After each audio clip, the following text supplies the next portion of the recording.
Hello नमस्कार, मैं Divya and you all are welcome to the uncook Samaj. और जैसा कि हमने आपको बोला था कि सॉरी कट करो, हमने कभी नहीं बोला था।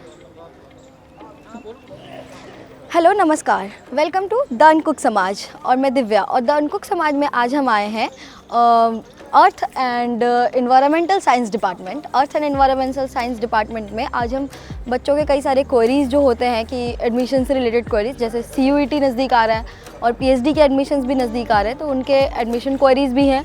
साथ ही साथ इन्वायरमेंट को लेकर के जो हम द अनकुक समाज में एक्सप्लोर कर रहे हैं कि ऐसी कोई चीज़ जो समाज में बिल्कुल ज़मीनी स्तर से चेंज और बदलाव लेकर आए, तो उस चीज़ में इन्वायरमेंटल साइंस का बहुत बड़ा योगदान होता है। तो इसी चीज़ को कवर करने के लिए आज हम आए हैं BBAU यूनिवर्सिटी के इन्वायरमेंटल साइंस डिपार्टमेंट। और इसी श्रृंखला में हम आज बात करेंगे प्रोफेसर डॉक्टर नवीन अरोड़ा सर से और उनसे जानेंगे CUET के बारे में भी, PhD के बारे में भी, करियर्स के बारे में भी, इन्वायरमेंटल साइंस के, और इन्वायरमेंट कितना इम्पॉर्टेंट है हमारे कंट्री के लिए, पूरे नेशन के लिए, पूरी पृथ्वी के लिए, और साथ ही इसका रूट इम्प्लीमेंटेशन क्या हो सकता है, इसके बारे में भी हमने इस वीडियो में कवर करा है। तो do please watch it and stay subscribed our channel the uncook Samaj. नमस्कार, आपका स्वागत है द अनकुक समाज में और मैं दिव्या कश्यप। और आज हमारे साथ जो जुड़े हैं वो है प्रोफेसर डॉक्टर नवीन अरोड़ा जी। और डॉक्टर नवीन अरोड़ा जी वो इन्वायरमेंटल साइंस के एक्स डीन भी रह चुके हैं और एक्स HOD भी रह चुके हैं। तो उनसे बेहतर जरिया नहीं हो सकता इन्वायरमेंटल साइंस को समझने का और फ्यूचर में उसके आउटकम्स को समझने का। और स्टूडेंट्स जो इन्वायरमेंटल साइंस में करियर देख रहे हैं वो एकेडमिक्स और जॉब्स इन सब को कैसे समझें और जाने। सो इन सारी चीज़ों को लेकर के आज हम डायरेक्ट प्रोफेसर डॉक्टर नवीन अरोड़ा जी के पास आए हैं और उनसे ही जानेंगे इन सारे सवाल पे उनके क्या विचार हैं। और हो सकता है इससे काफ़ी सारे बच्चों के काफ़ी क्वेरीज भी सॉल्व हों और आने वाले फ्यूचर्स में उनको काफ़ी हेल्प भी मिले। सर, आपका स्वागत है हमारे चैनल में। Thank you. सर, सबसे पहले हम जानना चाहेंगे कि आपने जो इन्वायरमेंटल साइंस को जब अपना करियर चुना होगा, तब इतनी अवेयरनेस भी नहीं थी। अब तो ये है कि स्ट्रीम्स भी काफ़ी बच्चों को पता है कि ये सब्जेक्ट साइंस के अलावा भी क्या क्या ले सकता है, पर तब इतनी अवेयरनेस भी नहीं थी और तब आपने इन्वायरमेंटल साइंस में आपने करियर चुना। तो इसके लिए कोई ख़ास मोटिवेशन था या फिर ये एक मतलब आपका मन था कि यही सब्जेक्ट करना है? देखिए, एनवायरमेंटल साइंस एक बहुत बड़ा अम्ब्रेला है। एनवायरमेंटल साइंस में बहुत सारे कोर्सेज, बहुत सारे सब्जेक्ट्स कवर होते हैं। चाहे वो जैसे सब्जेक्ट्स हैं, बॉटनी का कुछ हिस्सा आएगा, कुछ जूलॉजी का आएगा, कुछ इंस्ट्रूमेंटेशन का आएगा, कुछ बायोटेक्नोलॉजी का आएगा, कुछ माइक्रोबायोलॉजी का आएगा। ऐसे बहुत सारे स्ट्रीम्स आके पर्यावरण विज्ञान में कवर होते हैं। तो एक तो मेरा यही था कि एनवायरमेंटल साइंस इतना बड़ा अम्ब्रेला है तो इसमें वो करना चाहिए, आगे बढ़ के काम करना चाहिए, क्योंकि इंटरडिसिप्लिनरी का ज़माना है। आज का जो समय है वो इंटरडिसिप्लिनरी वर्क का है, इंटरडिसिप्लिनरी स्टडीज़ का है, इंटरडिसिप्लिनरी रिसर्च का है। तो उसके हिसाब से एनवायरमेंटल साइंस एक बहुत उपयुक्त कोर्स है। दूसरी बात क्या है कि एनवायरमेंटल साइंस धरती का आप स्थिति देख रही हैं कि धरती हमारी कैसे, पर्यावरण हमारा प्रभावित है। पॉल्यूशन की बात करें, क्लाइमेट चेंज की बात करें, और बहुत सारी बातें की जा सकती हैं जिसमें हमारा एनवायरनमेंट बहुत अब इम्पेक्टेड है, बहुत प्रभावित है। तो इसमें आगे बहुत कुछ करने की चीज़ें, बहुत कुछ करने की बातें हैं जो हम कर सकते हैं अपने आने वाले समय में, और करना पड़ेगा। कर ही नहीं सकते, करना ही पड़ेगा। हर देश इसके लिए प्रयासरत है, पॉलिसीज़ बना रहा है नेशनल इंटरनेशनल लेवल पे। तो ये भी एक बहुत बड़ा इम्पॉर्टेंट है कि हम अपने धरती के लिए, अपने समाज के लिए, आने वाली पीढ़ियों के लिए कुछ करें। वो भी एनवायरमेंटल साइंस से होता है। Yes sir. ग्लोबल वार्मिंग और क्लाइमेट चेंज के कॉन्टेक्स्ट में आप कैसे समझते हैं कि इन्वायरमेंटल साइंस की कितनी भूमिका है इन चीज़ों में? ग्लोबल वार्मिंग और क्लाइमेट चेंज तो बहुत ही इम्पॉर्टेंट टॉपिक्स हैं आज के समय में, कंटेम्प्रेरी टाइम में। इससे इम्पॉर्टेंट मैं तो नहीं समझता कुछ है, क्योंकि हमारे आने वाली पीढ़ियां, हमारे आने वाला वक्त, हमारे आने वाला समय इसी पे डिपेंड है कि हमारी धरती हमारे लिए कितनी अनुकूल रहेगी। और उसमें क्लाइमेट चेंज बहुत इम्पॉर्टेंट रोल प्ले कर रहा है, जिसमें एनवायरमेंटल साइंस का ही वो एक हिस्सा है। क्लाइमेट चेंज पे पढ़ना, क्लाइमेट चेंज पे रिसर्च करना, कैसे चीज़ें, किस तरीके से क्लाइमेट चेंज हो रहा है, क्या क्या उसके कारण हैं, क्या क्या उसको कैसे कैसे कंट्रोल किया जा सकता है। It is part of the environmental science. और ना सिर्फ ये पार्ट है, इसमें रिसर्च करने के लिए बहुत सारी चीज़ें हैं। पहले तो बेस मास्टर्स से ही बनेगा, फिर रिसर्च करने के लिए इसमें बहुत सारी चीज़ें हैं।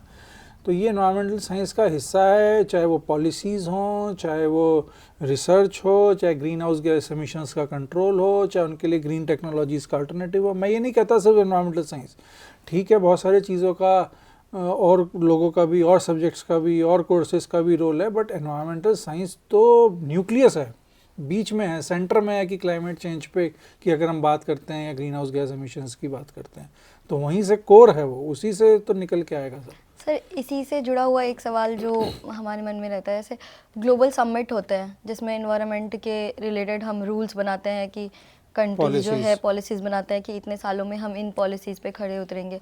तो आपको क्या लगता है कि इन ग्लोबल समिट्स के कितने बेनिफिट्स हैं डेवलपिंग नेशंस को? देखिए, मैं इसको इस तरीके से लेता हूँ, मैं मानता हूँ कि सारे गोल्स और सारी पॉलिसीज़ हम पूरी तरह से नहीं कर पा रहे हैं, नेशनल लेवल पे भी और ग्लोबल लेवल पे भी उसमें थोड़ी चीज़ें हैं जो आगे पीछे हैं। लेकिन अगर ये मीटिंग्स नहीं होंगी, ये यूनाइटेड नेशंस कहें या कॉप समिट कहें या IUCN, बहुत बड़ी सारी संस्थाएं हैं, वहाँ पे सारे देश के लोग, साइंटिस्ट लोग, प्रोफेसर लोग, पॉलिटिशियंस, बच्चे भी इवन जाते हैं। अगर ये मीटिंग्स नहीं होंगी तो अवेयरनेस कैसे आएगी? अगर ये मीटिंग्स नहीं होंगी तो आगे का रास्ता कैसे बनेगा? ठीक है, हमने सपोज़ मैं एग्जांपल देता हूँ कि हमने कोई टारगेट बनाया था एनवायरनमेंट के लिए या ग्रीन हाउस गैस एमिशन के लिए, सपोज़ वो टारगेट हमने अचीव नहीं किया, 100 में से वो 50 ही अचीव हुआ, लेकिन वो 50 भी ना अचीव होता अगर वो मीटिंग्स ना होती, तो उनकी बड़ी इंपॉर्टेंस है। तो और उससे अवेयरनेस भी आती है पूरे विश्व में। सो मतलब एक मोटिवेशंस मिलता है और फिर लोग उसके प्रति काम तो हाँ, करते जैसे हैं कोई कम से टारगेट कम। बनता है, कोई टारगेट बनता है, जैसे डिफॉरेस्टेशन का टारगेट है कि अब डिफॉरेस्टेशन को रोकना है। मैं मानता हूँ कि वो 100% नहीं हो पाता, लेकिन उस टारगेट को बनाने की वजह से कुछ तो हो पाता है, कुछ तो चीज़ें आगे बढ़ती हैं, ये बहुत ज़रूरी है। सर आपने गंगा रिवर के पोल्यूशन पर भी काम किया है, और क्या आप हमें बता सकते हैं कि गंगा पोल्यूशन में सबसे बड़ा सोर्स किस चीज़ का रहा है? लाइक कौन सी ऐसी चीज़ है गंगा जो रिवर ज़्यादा पॉल्यूशन में कुछ चीज़ें जो सबसे इम्पॉर्टेंट हैं वो हैं, जैसे कि एक तो इंडस्ट्रियल इफ्लुएंट का जो उसमें विसर्जन है, जो उसको डाला जाता है, कई इंडस्ट्रीज़, हालांकि बहुत स्ट्रिक्ट रेगुलेशंस हैं, नियम हैं, कानून हैं सब, लेकिन फिर भी कुछ इंडस्ट्रीज़ अनट्रीटेड इफ्लुएंट्स गंगा में डालती हैं, तो वो बहुत बड़ा एक प्रॉब्लम है गंगा पॉल्यूशन के लिए। दूसरा क्या है कि गंगा पॉल्यूशन में हमें अवेयरनेस की ज़रूरत है। जो ह्यूमन पॉपुलेशन राइज़ है उसका इम्पैक्ट नदियों पे भी है, मिट्टी पे भी है, ज़मीन पे भी है, हवा में भी है, तो रिवर्स पे भी है। गंगा एक हमारे लिए बिल्कुल पूजनीय नदी है, लेकिन उसमें भी हाउस होल्ड वेस्ट भी डाला जाता है, कूड़ा भी डाला जाता है। लोग घर पे पूजा करेंगे, कहेंगे कि अब ये तो पूजा का सामान है, हम गंगा में डालेंगे, जो कि सही नहीं है। ये तो एक तरीके का हम उस पर गंगा में पॉल्यूशन कर रहे हैं। कोई भी चीज़ अगर हम कूड़ा, प्लास्टिक, ऐसी कुछ भी चीज़ें डालते हैं तो वो प्रभावित है, उससे आगे चल के प्रॉब्लम आती हैं जो हमें देखने को मिल रही हैं। सर इसी से जुड़ा एक सवाल और है, जैसे अभी कुंभ हो रहा है, महाकुंभ हो रहा है, तो एक शहर जिसमें छोटा ही शहर है प्रयागराज, 50 करोड़ से ज़्यादा आबादी, 1 से 1.5 महीने के अंदर उनका उस शहर में आना, तो इसका क्या इम्पैक्ट पड़ा होगा उस शहर पे, और आगे कितना समय लग जाएगा उस शहर को इन्वायरमेंटली इस चीज़ को ओवरकम करने में? देखिए, गवर्नमेंट ने अपनी तरफ से बहुत प्रयास किया है कि वो कैसे कूड़े का मैनेजमेंट करे, मैंने देखा भी उसको, जाना भी, लेकिन कुछ सब कुछ गवर्नमेंट पे नहीं छोड़ा जा सकता। कुछ हमें अपने स्तर पर जो लोग पहुंच रहे हैं, जैसे 50 करोड़ लोगों का आंकड़ा है लगभग अभी तक, इतने जो लोग पहुंच रहे हैं उनको भी सेंसिटिव होना पड़ेगा कि जिस नदी, जिस रिवर को, जिस नदी को हम पूजा करते हैं क्योंकि वो जीवनदायिनी है, उसकी हम उसमें कूड़ा ना डालें, उसमें गंदगी ना करें।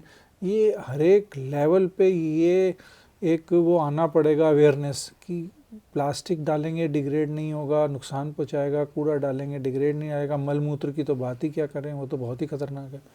तो ये अवेयरनेस होना चाहिए और एक कैंपेन की तरह होना चाहिए। मैं तो समझता हूँ कि कुंभ जैसे आयोजन में, इतना बड़ा महाकुंभ हो रहा है, इसमें प्लास्टिक पे तो बैन होना चाहिए उस मेला क्षेत्र में, कि प्लास्टिक लेके कोई जाएगा तो वो अलाउड नहीं है, यस जिससे कि क्योंकि अल्टीमेटली प्लास्टिक डिग्रेड नहीं होता, वो हमारे इकोसिस्टम में ही रहता है। तो अगर वो प्लास्टिक नदी में पहुंच रहा है तो वो डिग्रेड नहीं होगा, वो तो जाकर बे ऑफ बंगाल तक पहुंच जाएगा, वो कभी डिग्रेड नहीं होगा या वहीं नीचे बैठ जाएगा। तो ये एक ऐसे कैंपेन्स भी चलाए जाने चाहिए अवेयरनेस के, और लोगों को खुद आगे बढ़कर अपने जिस नदी को हम अपनी गंगा माँ कहते हैं उसका देखभाल करने की अपने अंदर एक जज्बा होना चाहिए। साथ ही साथ जैसे इतने सारे गाड़ियाँ भी गई वहाँ पे, तो एयर और इन सब पे भी काफ़ी असर हाँ पड़ा बिल्कुल, होगा। गाड़ियों की वजह से एयर पोल्यूशन बढ़ता है। एनसीआर में हम देखते ही हैं कि क्या होता है नवंबर दिसंबर में खासकर, क्योंकि वो उसमें बहुत बड़ा रीज़न सिर्फ कोई त्यौहार नहीं है, उसमें बहुत बड़े रीज़न एयर पोल्यूशन के गाड़ियाँ भी हैं, बदलता हुआ मौसम भी है, और बहुत सारे इंडस्ट्रीज़ के पोल्यूशन भी हैं। तो ऑफ कोर्स जो प्रयागराज में इतने सारे व्हीकल्स पहुँचे होंगे, जो इतने लोग पहुँचे हैं, तो व्हीकल्स भी पहुँचे हैं, हमने तो देखा कितने जाम लगे रहते हैं सड़कों पर। तो वो एयर पोल्यूशन तो लेवल बड़ा होगा इस समय पे। लेकिन एक अच्छी बात पता है क्या है, एयर पोल्यूशन के हिसाब से अगर हम बोलें तो ये समय बहुत तेज़ हवाएं चलती हैं। आप देख भी रही होंगी कि पिछले कुछ दिनों से बहुत तेज़ हवाएं चलती हैं। मकर संक्रांति के बाद मौसम बदलने लगता है, और ये जो तेज़ हवाएं चलती हैं वो एयर पोल्यूशन को इधर उधर फेंक देती हैं, तो इसलिए वहाँ कंसनट्रेटेड एयर पोल्यूशन उतना नहीं है। सर इसके साथ ही हम जानना चाहेंगे, जैसे इन्वायरमेंटल साइंस सब्जेक्ट में करियर, फ्यूचर करियर के लिए अगर बच्चों के देखें तो प्राइवेट्स में क्या जॉब अपॉर्चुनिटी देख सकते हैं वो, प्राइवेट कमर्शियल जॉब्स? देखिए, बहुत सारी जॉब अपॉर्चुनिटीज़ हैं। आज के समय में इन्वायरमेंटल साइंस बहुत तेज़ी से ग्रो कर रहा है। आने वाले समय में और आज के समय में भी हर इंडस्ट्री को एक अपना एनवायरनमेंट ऑडिट कराना होगा, अपना देखना होगा कि वो पर्यावरण को किस तरीके से नुकसान तो नहीं पहुंचा रहे। उसके लिए गवर्नमेंट भी बड़ी स्ट्रिक्ट होती चली जा रही है। प्लस क्या वो इफ्लुएंट का क्या है सिचुएशन, वो डंप नहीं हो रहा, या कार्बन क्रेडिट आपने सुना होगा कि कार्बन क्रेडिट हर इंडस्ट्री को लेना होगा कि भाई आपने अगर कुछ आपकी वजह से पर्यावरण को कोई नुकसान हुआ है तो आपने उससे ज़्यादा वापस पर्यावरण को देना है, क्रेडिट लेना है। उस सब में हर इंडस्ट्री, चाहे वो कोई भी इंडस्ट्री हो, मैं तो कोई भी इंडस्ट्री हो, प्रोडक्शन हो, कहीं पर भी हो, वो सब में पर्यावरण के एक्सपर्ट्स की ज़रूरत होगी। चाहे वो कार मैन्युफैक्चरिंग इंडस्ट्री हो, चाहे वो एक डेयरी इंडस्ट्री हो, मैं अलग अलग तरीके के एग्जांपल्स दे रहा हूँ। सब में एक पर्यावरण एक्सपर्ट की, एनवायरमेंटल एक्सपर्ट की ज़रूरत पड़ेगी। तो इसका बहुत आने वाले समय में तो और बहुत ज़्यादा अपॉर्चुनिटीज़ होंगी। और इसके साथ ही सर एकेडमिक्स में इसके क्या अपॉर्चुनिटीज़ हैं? एकेडमिक्स में तो दो हम देखते हैं कि कई बच्चे का जब आते हैं मास्टर्स हमारे यहाँ करने, master of science in environmental science, तो उनका कई बच्चे बड़े फोकस्ड होते हैं, वो होना भी चाहिए। उनका शुरू से ही फोकस है कि हमें तो एकेडमिक्स में जाना है, मतलब हम टीचिंग लाइन में जाएंगे, हम नेट क्लियर करेंगे, हम पीएचडी करेंगे और हम टीचिंग लाइन में जाएंगे, या फिर हम साइंटिस्ट बनेंगे। बड़े फोकस्ड हैं। किसी रिसर्च इंस्टीट्यूट में, हमारे लखनऊ में कितने सारे रिसर्च इंस्टीट्यूट हैं, पूरे देश में तो बहुत सारे रिसर्च इंस्टीट्यूट हैं जहाँ पे डायरेक्ट एनवायरमेंटल साइंटिस्ट की रिक्वायरमेंट है। तो हम उनका फोकस होता है कि हम तो रिसर्च में ही जाएंगे, रिसर्च करेंगे, साइंटिस्ट बनेंगे, कुछ पर्यावरण के लिए रिसर्च करेंगे। तो ऐसे फोकस बच्चे आते हैं, जो कि मुझे तो बहुत अच्छा लगता है जब मैं क्लास में पूछता हूँ कि अगर कोई ऐसे फोकस बच्चे आते हैं तो ये स्टूडेंट्स को अपना फोकस क्लियर रखना चाहिए कि उनको इंडस्ट्री में जाना है, उनको रिसर्च में जाना है, उनको एकेडमिक्स में जाना है। हर जगह अपॉर्चुनिटीज़ हैं। सर जैसे कई लोग अपने करियर में इनिशियल डेज में कुछ जॉब अपॉर्चुनिटीज़ भी देखना चाहते हैं, हाँ। और हो सकता है उसके बाद फिर वो एकेडमिक्स की तरफ, तो क्या ये तरीका सही है या फिर शुरू से फोकस होना स्टूडेंट के लिए अच्छा है? नहीं, कई बार बच्चों को नहीं पता होता। बात बिल्कुल ठीक आप कह रही हैं कि वो आए तो उनका माइंड में इतनी क्लैरिटी नहीं है, और कई बार फैमिली के भी पीछे से दबाव होते हैं कि मैं एकदम से रिसर्च में जाऊं कि जॉब में चला जाऊं। पता चल रहा है फैमिली का दबाव है कि आप जॉब में जाओ, अब हम और नहीं अफोर्ड कर सकते। तो ऐसे स्टूडेंट्स ब्रेक लेके, आजकल तो एनईपी आ गया है ना, आप ब्रेक लेके भी जा सकते हैं, और ब्रेक नहीं भी लेते तो मास्टर्स करके कहीं इंडस्ट्री में एक्सपीरियंस लेने जा सकते हैं, फिर आके रिसर्च कर सकते हैं। ये सब ओपन है। सर आजकल स्टूडेंट्स में इन्वायरमेंटल साइंस को लेके काफ़ी एक क्रेज़ देखने को मिल रहा है, सो आफ्टर कोविड-19 खास करके, तो आपको इसका कोई ख़ास इम्पैक्ट दिखा है कि बच्चे ज़रूरत समझ रहे हैं कि हाँ इन्वायरमेंटल साइंस को कंसिडर करना चाहिए ज़्यादा से ज़्यादा? एनवायरमेंटल साइंस को तो बहुत ज़्यादा कंसिडर करना चाहिए, और कोविड-19 ने तो हमें बहुत सारी चीज़ें सिखाई। कोविड-19 से पता चला कि अगर हम पर्यावरण को अपने हाल पे छोड़ दें तो वो तो बड़ी तेज़ी से ठीक भी हो जाता है।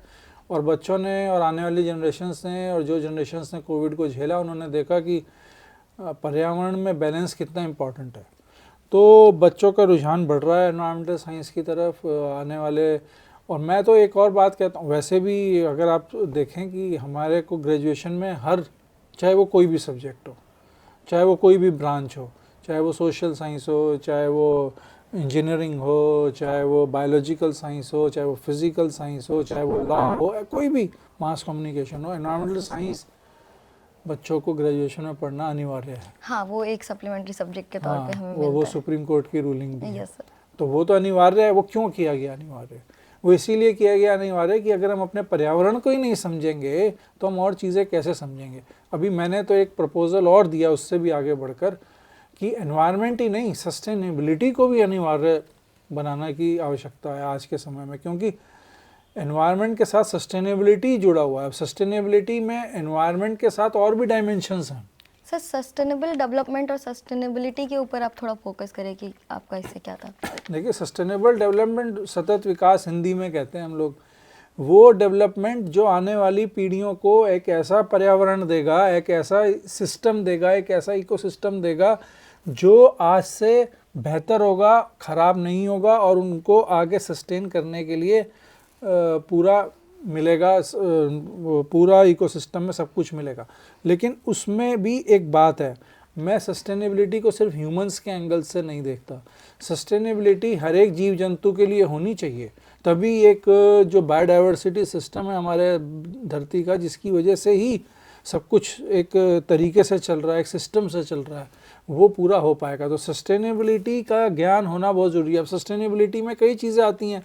आप इंडस्ट्रीज़ को सस्टेनेबल बनाएंगे, आप अपने एजुकेशन सिस्टम को सस्टेनेबल बनाएंगे, आप अपने टूरिज़्म को सस्टेनेबल बनाएंगे। जैसे कि अभी टूरिज़्म का आपने बोला कुंभ का लेकर, तो वो टूरिज़्म भी सस्टेनेबल होना चाहिए, ये नहीं कि वो जाके पर्यावरण को नुकसान करके आ गया।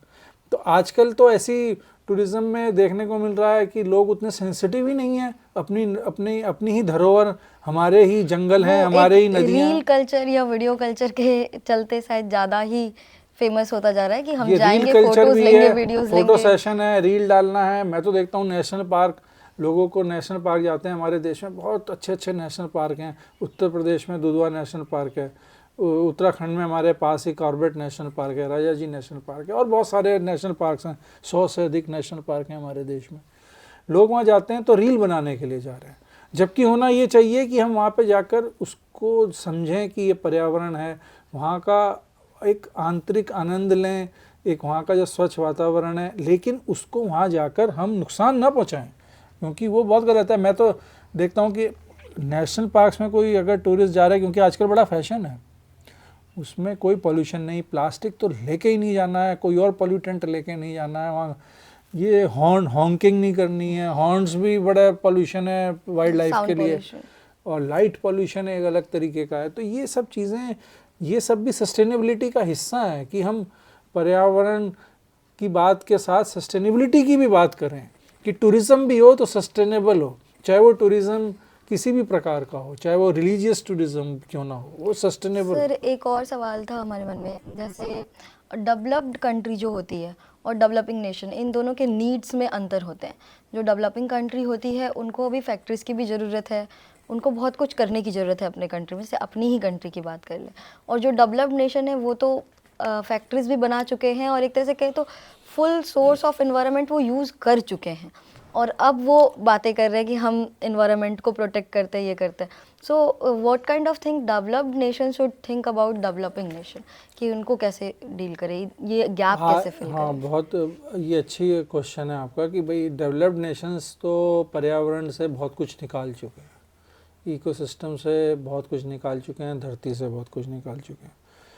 अभी कॉप समिट हुआ था पिछले साल बाकू में, वहाँ पे ये एक सारे देश जो आए, उन्होंने एक समझौता ये भी हुआ था कि डेवलप्ड नेशंस पैसे के मामले में कंट्रीब्यूट करेंगे फंड्स एनवायरनमेंट के लिए, और डेवलपिंग नेशंस को वो फंड मिलेगा क्योंकि वो अपना एनवायरनमेंट प्रोटेक्ट कर रहे हैं, जिससे कि फर्दर कंजर्वेशन हो सके हमारे इकोसिस्टम। जो देखिए जंगल जो है, जिसको असल में जंगल कहा जाए, जो आज भी वैसे ही हैं जैसे हज़ारों साल से थे, जहाँ बायोडाइवर्सिटी कंजर्व्ड है, वो डेवलपिंग नेशंस में ही बचे हैं या पुअर नेशंस में बचे हैं। वो डेवलप्ड के पास ज़्यादा बचे नहीं। तो उनको कंजर्व करने के लिए इनको एक फ़ंड डेवलप करने को कहा गया डेवलप्ड नेशंस को, कि वो फंड यूज़ होगा कंजर्वेशन के पर्पस से, सस्टेनेबिलिटी के पर्पस से, और उसको आगे और इम्प्रूव करने के पर्पस से। तो ये एक बहुत इम्पॉर्टेंट डिसीजन हुआ था कॉप में। लेकिन उसके बाद ही एक बहुत ही और बात निकल कर आई कि पेरिस एग्रीमेंट से अमेरिका अपना नाम अपने को हटा रहा है, अलग कर रहा है, तो वो एक सेटबैक भी है। लेकिन ये फंडिंग डेवलपिंग नेशंस कैसे करेंगे? क्या फंडिंग तो चाहिए हमें अपने, अगर पर्यावरण को, जैसे हमें वहाँ पे डेवलपमेंट नहीं करना, उसको हमें फॉरेस्ट ही छोड़ देना है, तो हमें फंड चाहिए ना फिर अपने लिए, बाकी की चीज़ों पे हम बाकी की चीज़ों पे फोकस करने के लिए। तो ये डेवलप्ड नेशन इस प्रकार से अपना योगदान कर सकते हैं। ओके। और सर इसके अलावा जैसे एक क्वेश्चन और निकल के आता है, जैसे जॉब्स हो गए, प्राइवेट सेक्टर के हो गए और गवर्नमेंट सेक्टर्स के भी हो गए, पर इसके अलावा आजकल बच्चे खुद का स्टार्टअप और इन सब चीज़ों में भी काफ़ी उनका रुझान देखने को मिलता है। तो ये आपसे बेहतर आई डोंट थिंक कि गाइड कर सकता है कि इन्वायरमेंट से रिलेटेड ऐसे कौन से स्टार्टअप्स हैं जिनके बारे में बच्चे सोच सकते हैं या विचार कर सकते हैं। इन्वायरमेंट से रिलेटेड कई अलग अलग प्रकार के, क्योंकि मैंने आपको शुरू में ही बताया कि इन्वायरमेंटल साइंस एक बहुत ही ब्रॉड सब्जेक्ट है जिसके अंदर कई सारे और सब्जेक्ट्स समाये हुए हैं। तो एनवायरनमेंट से लेके अलग अलग टाइप के स्टार्टअप्स हो सकते हैं जो बच्चों के अपने उस पे होगा कि उनको क्या, किस डायरेक्शन में जाना है। जैसे मैं अपना एग्जांपल दूं तो हमने बायो फर्टिलाइज़र्स और बायो पेस्टिसाइड्स का स्टार्टअप इसी यूनिवर्सिटी में शुरू किया, और हम यहाँ पे प्रोडक्शन करने लगे बायो फर्टिलाइज़र्स का। और वो बायो फर्टिलाइज़र्स हमने किसानों को उपलब्ध कराया। आपको पता होगा कि हमने 20 गांव गोद लिए हुए हैं, वहाँ पे हमने किसानों को वो उपलब्ध कराया, और हमारी यूनिवर्सिटी में ही हम प्रोडक्शन कर रहे हैं। ऐसे ही एक स्टूडेंट था एनवायरमेंटल साइंस का, उसने स्टार्टअप किया। मैं एक और एग्जांपल दे रहा हूँ कि उसने डिग्रेडेबल, आजकल बहुत मिल रही हैं वैसे, लेकिन उसने एक स्टार्टअप की तरह इसको शुरू किया था। डिग्रेडेबल प्लेट्स और कटलरी डिग्रेडेबल चीज़ों से बनती है, प्लांट मटेरियल से। वो उसने शुरू किया कि ये इसका इस्तेमाल होना चाहिए, ना कि प्लास्टिक का या थर्माकोल का। ऐसे भी स्टार्टअप्स हैं। फिर कंसल्टेंसी में जा सकते हैं बच्चे। एनवायरनमेंट से रिलेटेड कंसल्टेंसी बहुत इंपॉर्टेंट होती चली जा रही है, क्योंकि जैसे मैंने आपको थोड़ी देर पहले बताया कि इंडस्ट्री को चाहिए होगी कंसल्टेंसी एनवायरनमेंट को लेकर, कि वो कैसे अपना ग्रीन टेक्नोलॉजीज़ को लाएं, कैसे अपने इकोसिस्टम को, जो इंडस्ट्री है, ग्रीन रखे, पोल्यूशन कम से कम हो या ना ही हो, कार्बन क्रेडिट्स कैसे लें। तो इस सब की कंसल्टेंसी में भी एनवायरमेंटल साइंस के स्टूडेंट्स अपना खुद का रोज़गार जनरेट कर सकते हैं। ओके सर, एक चीज़ जानना चाहेंगे हम, एनवायरनमेंट से जुड़े हुए हैं आप, तो हम ये काफ़ी इंस्पायर भी करेगा लोगों को कि आपका एक दिनचर्या कैसा होता है और कैसे आप शुरू करते हैं कि एनवायरनमेंट की इसमें क्या क्या चीज़ों की योगदान होती है, कैसे एनवायरनमेंट आपके रियल लाइफ से अटैच है। देखिए, मैं तो अपना दिन शुरू करता हूँ सुबह एनवायरनमेंट में ही। मैं रोज़ सुबह लगभग 1.5 से 2 घंटे लॉन टेनिस खेलता हूँ। और वो जो लॉन टेनिस का कोर्ट होता है ना, वो एक पार्क में ही होता है, पार्क में है। और वो पार्क बिल्कुल चारों तरफ उसमें ग्रीनरी है और चिड़ियों की आवाज़ें आती हैं, और उसी स्वच्छ वातावरण में मैं सुबह अपना 1-1.5 घंटा बिताता हूँ। और मुझे वो मेडिटेशन भी लगता है, क्योंकि खेलते वक्त आपको दूसरी और चीज़ें याद नहीं रहती। ऐसे बच्चों को भी मैं बोलूँगा कि कोई ना कोई हॉबी ज़रूर अपने जीवन में रखें। उससे आपको स्ट्रेस फ्री होने में हेल्प मिलती है, उससे आपको पॉजिटिविटी आने में हेल्प मिलती है, और साथ ही साथ आपकी बॉडी भी बेटर शेप में, बहुत अच्छी हेल्थ रहेगी। वो हेल्थ के पॉइंट ऑफ व्यू से भी बहुत इम्पॉर्टेंट है। कोई स्पोर्ट्स लें, कोई चाहे आउटडोर स्पोर्ट हो चाहे इंडोर स्पोर्ट हो, कोई और हॉबी हो सकती है, राइटिंग और रीडिंग से भी बड़ा अच्छा होता है, म्यूज़िक है, कुछ ना कुछ हॉबी होनी चाहिए। बाकी पर्यावरण की बात यह है कि मैं साल में 2 या 3 बार किसी न किसी नेशनल पार्क ज़रूर जाता हूँ। वहाँ पे क्या है कि बिल्कुल ही ऐसा लगता है कि हम प्रकृति की गोद में आ गए। वहाँ पर डी स्ट्रेस बिल्कुल, मैं आपको बताऊँ ये नेशनल पार्क्स के अंदर मैं तो वहाँ पे रुकता हूँ जहाँ पर ना मोबाइल फ़ोन चलते हैं, ना टेलीविज़न होता है, और इवन कई जगह तो बिजली भी नहीं होती, नेचुरल है, कम्प्लीटली नेचुरल। तो वहाँ पे जो नेचर के साथ मिलके रहने का वो है ना, एक अनुभव, एक फीलिंग, वो बहुत ही डी स्ट्रेसिंग होती है, बहुत पॉजिटिव इम्पैक्ट बॉडी पे आती है। मुझे तो वो भी एक मेडिटेशन की तरह लगता है कि यहाँ 2-3 दिन रह लिए। दूसरी बात क्या है कि मोबाइल क्लटर से दूर, टेलीविज़न, मोबाइल, इन सब से दूर हम फैमिली के साथ बॉन्डिंग करते हैं, क्योंकि जाते अपनी फैमिली के साथ हैं जनरली, तो वो एक बॉन्डिंग भी बनती है परिवार के बीच में ऐसी जगह पे जाकर। क्योंकि 24 के 24 घंटे अगर हम वहाँ पर हैं तो एक ही साथ रहेंगे ना किसी का फ़ोन भी नहीं है, बाकी फ़ोन की चीज़ें तरफ भी नहीं माइंड है। डाइवर्ट होगा, ना टीवी की तरफ माइंड डाइवर्ट होगा, कुछ ऐसा है नहीं। तो आपस में ही एक दूसरे से बात करना, एक दूसरे के साथ रहना, ये मुझे एक और बड़ा मेरे को लगता है कि ऐसे भी करना चाहिए सबको, अपने बीच में ऐसा समय निकालना चाहिए अपने लिए। सर बाकी अभी काफ़ी चेंजेस आ रहे हैं, पीएचडी को लेकर के भी काफ़ी चेंजेस आ रहे हैं। सो जैसे अभी के करंट सिनेरियो क्या है, अगर पीएचडी जो बच्चे करना चाह रहे हैं, जिन्होंने यूजीसी नेट निकाल लिया है या जीआरएफ निकाल लिया है, और एक कैटेगरी अब तो और आ गई है पीएचडी ओनली की, तो इसको लेके काफ़ी कन्फ्यूज़न है बच्चों के बीच। नहीं, पीएचडी करना तो अभी एनवायरमेंटल साइंस में अभी हम लोगों के पीएचडी एडमिशन्स होने इस वक्त प्रक्रिया चल रही है।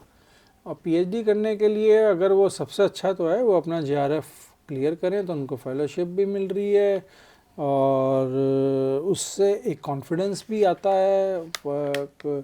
और 5 साल के लिए जो गवर्नमेंट की तरफ से फेलोशिप मिलती है उसका एक फ़ायदा भी है, रिसर्च में भी फ़ायदा है और उनके अपने आर्थिक रूप से फ़ायदा है। तो एक सबसे बेस्ट तो वही है कि जीआरएफ क्लियर करें। और सर पीजी के लिए जो है अभी बच्चे जो एडमिशन के लिए यहाँ पे है, उनको क्या एडवाइस करना चाहेंगे आप, जो एडमिशन लेना चाहते हैं वो अपना एनवायरमेंटल साइंस के लिए तैयारी करें। एनवायरमेंटल साइंस का सिलेबस देखें, हमारी यूनिवर्सिटी की वेबसाइट पर पड़ा हुआ है, और भी यूनिवर्सिटीज़ की वेबसाइट पर जहाँ जहाँ एनवायरमेंटल साइंस है सबके उनके सिलेबस वहाँ पर हैं, उसको देखें, उसको स्टडी करें, उसको देख कर ही एंट्रेंस की तैयारी करें, क्योंकि उसमें एक पूरा उनको एक आउटलुक मिल जाएगा कि क्या क्या क्वेश्चंस पूछे जा सकते हैं एंट्रेंस के वक्त। तो वो सिलेबस को डाउनलोड करके उसको ध्यान से एक बार देख लें। तो ज़्यादा मतलब जैसे बच्चे परेशान हो जाते हैं, नेट पे कई सारी चीज़ों को फॉलो करते हैं, उससे बेहतर है कि इंस्टीट्यूट्स के, यूनिवर्सिटीज़ के वेबसाइट को फॉलो करें और उसके उससे उनको और भी काफ़ी सारी जानकारी मिलेंगी यूनिवर्सिटी की वेबसाइट देखने से, कि कब एंट्रेंस हो रहा है, सीयूईटी के थ्रू हो रहा है कि डायरेक्ट यूनिवर्सिटी का एंट्रेंस है। वो सब चीज़ें भी वहाँ टाइम टू टाइम अपडेट होती रहती हैं। तो यूनिवर्सिटीज़ की वेबसाइट्स पे बच्चों को ध्यान रखना चाहिए। Thank you so much sir for your time. और द अनकुक समाज में आज हमारे साथ थे सर, और सर ने मतलब बिल्कुल द अनकुक समाज का जैसा हमारा थीम है रॉ और सच, तो उन्होंने इन्वायरमेंट से हमें काफ़ी हद तक जोड़ा, और काफ़ी कुछ एडवाइस तो हम अपने साथ लेके भी जाएंगे, लाइक नेचर के साथ जुड़ने वाली। तो thank you so much sir for your time. Sir एक बार आप बोल दें, आपके स्टूडेंट्स जो भी हैं वो हमारे चैनल को देखें, इस वीडियो को ज़रूर देखें। हाँ, मैं अब सारे स्टूडेंट्स को कहना चाहूँगा कि ये बहुत अच्छा कर रहे हैं और अवेयरनेस ला रहे हैं, एनवायरनमेंट के प्रति नहीं कई सारे सब्जेक्ट्स पे अवेयरनेस ला रहे हैं। तो बच्चे इसको देखें तो उनको ज़रूर फ़ायदा होगा। Thank you so much sir, thank you for your time sir. Thank you.